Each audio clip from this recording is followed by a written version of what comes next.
ये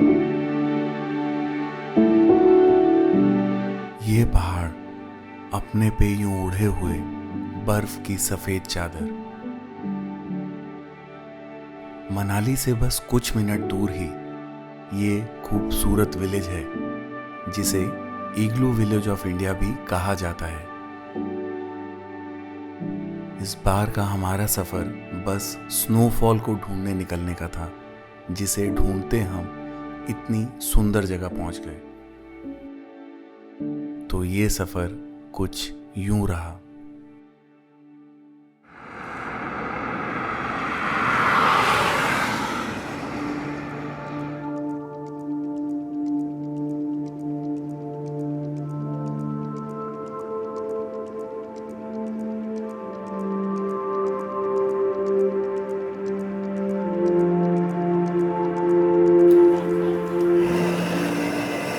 तो इस बार हम चल दिए हैं सेतन, जो हंता वैली में पड़ता है और काफ़ी ऑफ बीट डेस्टिनेशन है।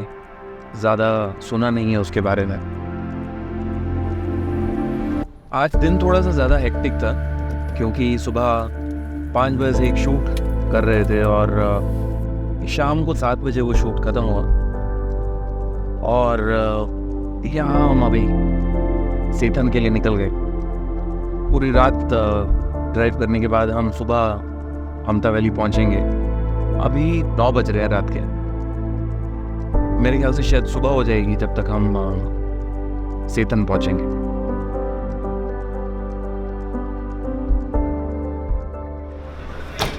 जीरो चेक करो जी। जी, ऑटो कट पे रोक देना। ठीक है जी।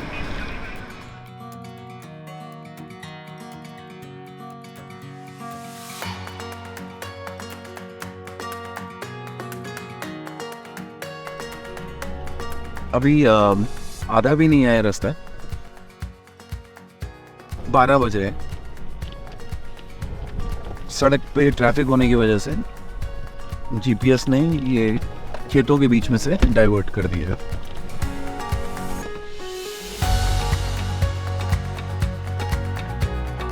अभी भी 4.5 घंटे बचे हैं पहुंचने में।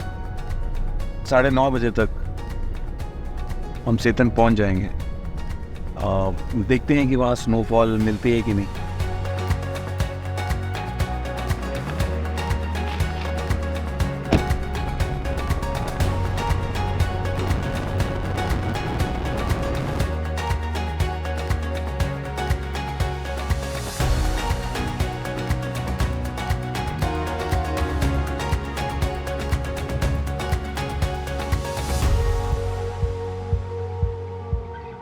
मनाली पहुंच के आपको अपनी कार वहीं छोड़ के सेथन जाना पड़ेगा। विंटर्स में ज़्यादा स्नोफॉल की वजह से एडी हाइड्रो प्रोजेक्ट से आगे आपकी कार नहीं जा सकती। ठीक ठाक बर्फ गिर गई ऊपर। हाँ, सुबह से हो रही है। तो मुझे लगता है कि अगले 2-3 दिन अच्छी बर्फ होगी। आज 2 दिन और है तो बर्फ। कोई और पब्लिक ट्रांसपोर्ट भी नहीं है। सिर्फ 4x4 कार्स और एक्सपर्ट ड्राइवर ही अपने रिस्क पे अलाउड है। तो हम अपना सारा सामान एक गाड़ी से दूसरी गाड़ी में शिफ्ट करके सेथन की तरफ चल दिए। यहाँ से सेथन सिर्फ 15 किलोमीटर दूर है। काफ़ी स्टीप चढ़ाई है यहाँ और सिर्फ 40 मिनट में आप मनाली से 700 मीटर ज़्यादा ऊपर पहुँच जाते हैं। तो विंटर्स में यहाँ स्नोफॉल देखने के चांसेस ज़्यादा बढ़ जाते हैं। और बस थोड़ा आगे बढ़ते ही जिस चीज़ के रात भर बेसब्री से इंतज़ार में थे वो नज़ारा दिख गया।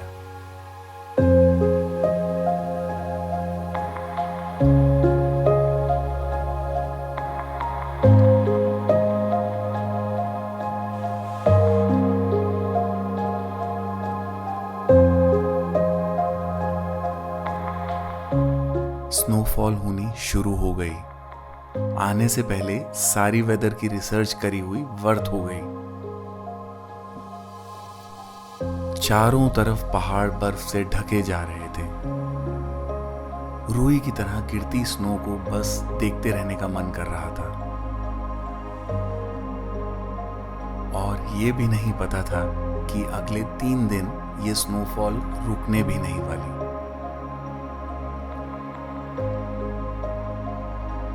मनाली से कुछ दूरी पे ही इतना खूबसूरत विलेज है सेथन। यहाँ आने से पहले इसका नाम भी नहीं कभी सुना था। ये जगह मानो जन्नत से कम नहीं लगी। सब जगह बस सफेद ही दिख रहा था। सेथन में बस 13 घर हैं, जिनमें से ज्यादातर कैफे या होमस्टे में कन्वर्ट हो चुके हैं। बाकी घरों के लोग सर्दियां आते ही घर बंद करके नीचे मनाली चले जाते हैं, क्योंकि ज्यादा स्नोफॉल होने की वजह से आने जाने के रास्ते बंद हो जाते हैं और घर के आगे 5 से 7 फुट स्नो जम जाती है।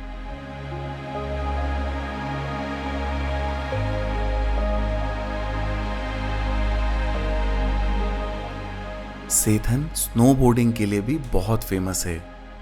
हाल ही में इसे स्नोबोर्डर्स पैराडाइज का नाम भी दिया गया है। स्नोबोर्डिंग के लिए हर साल यहाँ काफी लोग आते हैं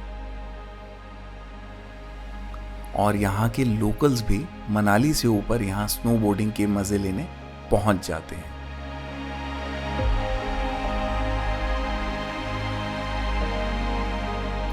आज थोड़ा कंडीशन ऐसी थी, हमने एक्सपेक्ट नहीं किया था कि मतलब इतना स्नोफॉल होगा। तो हमारे को अभी काफ़ी एवलांच वाला एरिया मिला, तो टेक्निकली हम एक हिसाब से अभी सरवाइव करके आ रहे हैं। Yeah, there were some avalanche conditions.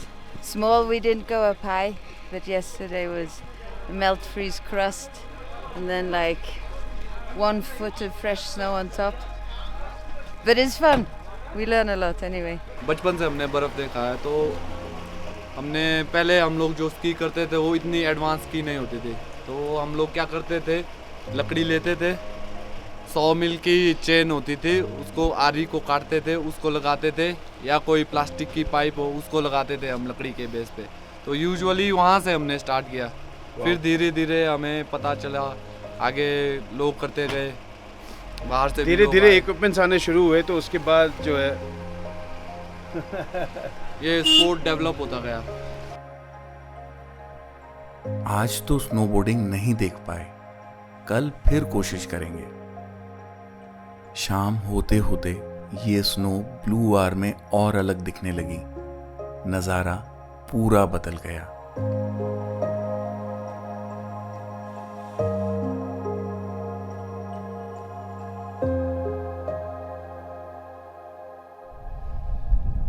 यहाँ के कैफेज तो सच में अमेजिंग हैं। ठंड में अंदर बैठ के गर्मा गर्म चाय पीते, बाहर स्नोफॉल को देख कमाल की फीलिंग आती है। यहाँ हर जगह बुखारी पूरा दिन जलती ही रहती है। विंटर्स में -13 तक टेम्परेचर चला जाता है। तो घरों को उसी तरह से डिजाइन करा गया है कि सर्दियों में गर्म रहे।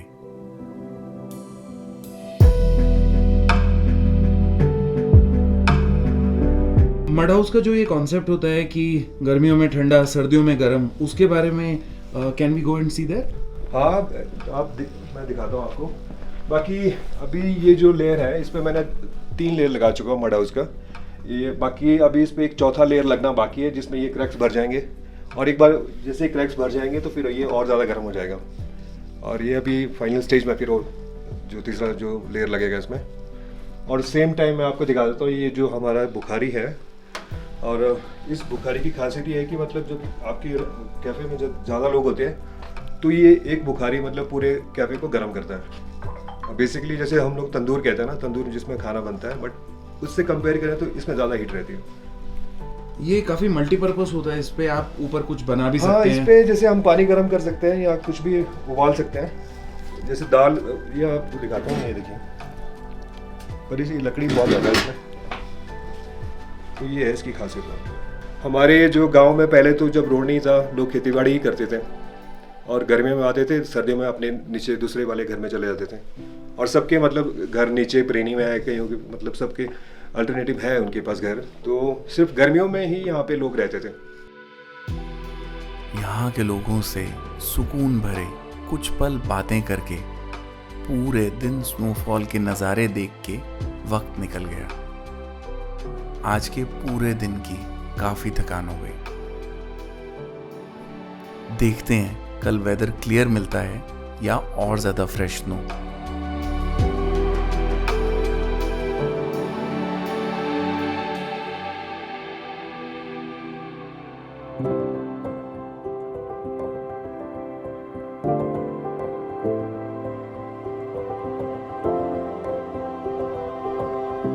अगली सुबह कुछ ऐसी मैजिकल हुई। उम्मीद से ज्यादा स्नोफॉल देखने को मिली यहां सेथन में।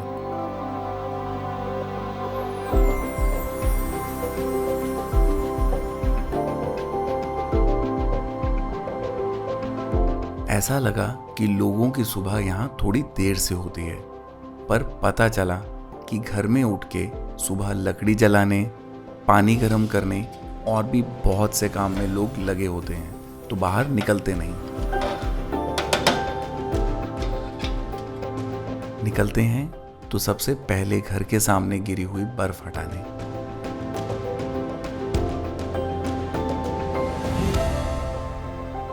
सेथन अपने आप में बसा एक छोटा सा पर बहुत ही सुंदर गांव है। बस 200 मीटर में ही बसा है ये पूरा गांव। बहुत कम ही घर हैं यहाँ पे। यहाँ के पहले इनहैबिटेंट्स चरवाहे थे और फिर खम्पा ट्राइब के बुद्धिस्ट जो कि खेती किया करते थे। ये लोग स्पीति और तिब्बत के पास के इलाकों से थे जो अब यहीं बस चुके हैं। पहले के समय पे यहाँ हर कोई अपना काम छोड़ के एक दूसरे के काम कराने पहुँच जाता था। सेथन में हमने सुना कि 17 परिवार यहाँ रहते थे। और जो ये 17 परिवार थे, ये किसी काम के लिए बाहर से किसी की ज़रूरत नहीं पड़ती थी, ये एक दूसरे का काम खुद आकर के कर देते थे। उस टाइम एक टीम वर्क होता था, लाइक सभी फैमिलीज़ के मेंबर्स, पड़ोसी एक एक दिन के लिए किसी के कोई आलू निकालने, मटर निकालने, उसमें हेल्प करते थे टर्न वाइज। जैसे आज मेरे पास, आज कल किसी और के पास, उस करके काम निकालते थे। कोई भी काम हो, चाहे खेती बाड़ी से जुड़ा हो, चाहे कोई भी काम हो। 2006 तक यहाँ आने की कोई रोड नहीं थी, इसलिए मनाली से यहाँ ट्रैक करके आना होता था। डैम के काम की वजह से यहाँ प्राइवेट रोड बनाई गई। पहले तो सिर्फ 14 घर था, पुराना घर था, लकड़ी का मकान होता था। पहले तो बर्फ़ भी बहुत पड़ती थी। जब से रोड निकल गया, बर्फ़ कम हो गया। अभी 14 टोल में, टोल बोलते हैं हमारे जो होते हैं ना गांव, अभी फैमिली ज़्यादा बढ़ गई। ये रास्ता आगे हाम्टा वैली के लिए जाता है। ज़्यादा स्नो होने की वजह से वहाँ नहीं जाया जा सकता। फ्रेश स्नो पे चलने का अपना ही मज़ा है। कुछ दूर चलना भी बड़ा काम लगता है। आपकी एनर्जी पूरी ड्रेन हो जाती है, पर फिर भी मज़ा आता है। ऐसे में एक कप चाय और मैगी का बढ़िया कॉम्बिनेशन तैयार होता है। जैसे आप नॉर्मल दिखा रहे थे भोज बंदर, वो भी काम करते हैं। अच्छा, आग जलाने के लिए ना, फिर जलाओ ना एकदम से। मैगी वाली दीदी को उनके काम के बीच में मना ही लिया, एक हिमाचली गाना गाने के लिए। गाना लगाना है। ही मेरे लागे पूड़े दिलड़ू दुई रे ढूंढे संगे जीना संगे मरना सुपने सौगी बूढ़े ओ संगे जीना संगे मरना सुपने सौगी बूढ़े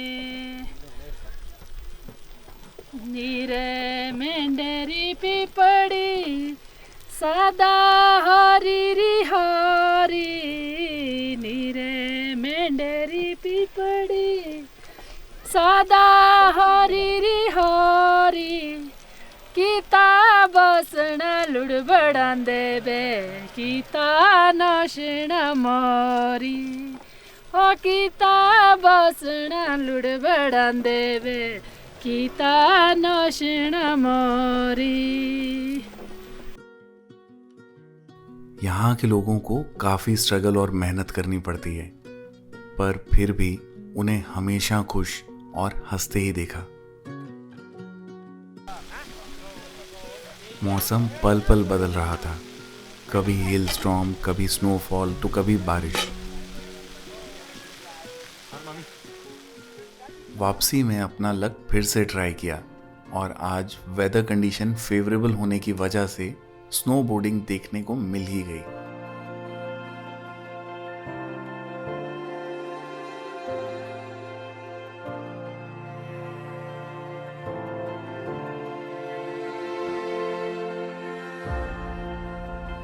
We're just going up here to play a bit because there's so much snow and it's heavy and we have to let it settle on the dome for a couple of days before we can ride from the top. So we're going to play, build some jumps. Great. Yeah. We'll follow. You go ahead. Yeah. Why not? सही ही सेथन को snowboarders paradise कहा जाता है। सेथन को इग्लू village of India भी कहा जाता है। जितनी ज़्यादा स्नोफॉल हो उतना ही इग्लू बनाने के लिए अच्छा है। एक इग्लू को बनाने में 5 से 6 दिन लग जाते हैं। यहाँ इग्लू देखने और उसमें स्टे करने के लिए काफ़ी टूरिस्ट आते हैं। सेथन विलेज अब धीरे धीरे लोगों की ट्रैवलिंग लिस्ट में जुड़ गया है। यूं तो 1-2 दिन और स्नोफॉल देखने का मन है। इस जगह और यहाँ के लोगों से मिलके तो जाने का और मन नहीं, पर हम यहाँ से चलते हैं फिर अपने अगले सफर पे। सेथन से वापसी निकलते चेजिंग द स्नो पार्ट 2 में थोड़ा ज़्यादा एडवेंचर हो गया।